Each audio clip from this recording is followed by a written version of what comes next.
This is Risa Polanski reporting for Miami Today. Baptist Health South Florida is known community-wide as a successful and healthy organization. But that doesn't mean it doesn't need your help, says Stephen Parsons, head of the foundation that supports the healthcare system. It's charitable donations that help Baptist with its expansions and advancements. And those are what take it from being a good organization to a great organization, Mr. Parsons says. He joins us for this week's profile and tells us all about it.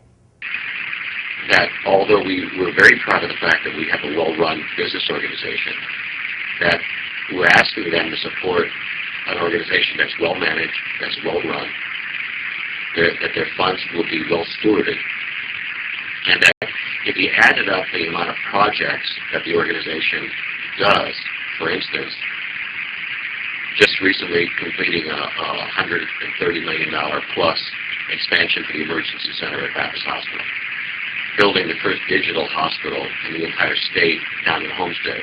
Again, another project over $130 million. The building of a West Kendall hospital that's going to open in April of 2011, $200 million hospital. When you start adding up those expenses, how many years, my comment to the individual is, how many years would we have to make a net expense over revenue, or excuse me, a net revenue over expense figure to pay for a $500 million worth of project? We have to have many years of making and being that successful to afford to be able to do that. On top of that, Risa, $250+ million a year for charity care. If you add all that up, now you're getting close to $1 billion worth of programs and projects that philanthropy really needs to play a role in. So at that point, rather than people start shaking their heads horizontally, now they're starting to nod their heads up and down, meaning, I understand. Now I understand.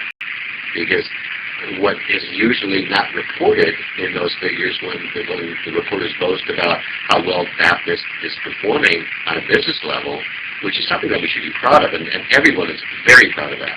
Here's an organization for 10 years in a row, Fortune 100 Best Place to Work organization. So it's clear that it's the employees are happy, the employees are doing a great job, and that we have brilliant executives that are running our hospitals. I think the misunderstanding is that people aren't aware that there's hundreds of millions of dollars that are being spent on all of these initiatives, some of them not at all being reimbursed through Medicare and Medicaid, which is a project I'll talk about in a second. That's a perfect example of that. And once they hear this explanation, then they start to understand the importance of philanthropy. And that makes my job as the executive in charge of overseeing the fundraising initiative, but it makes the job, I think, of the board members that are out there day in and day out asking people to support the initiatives.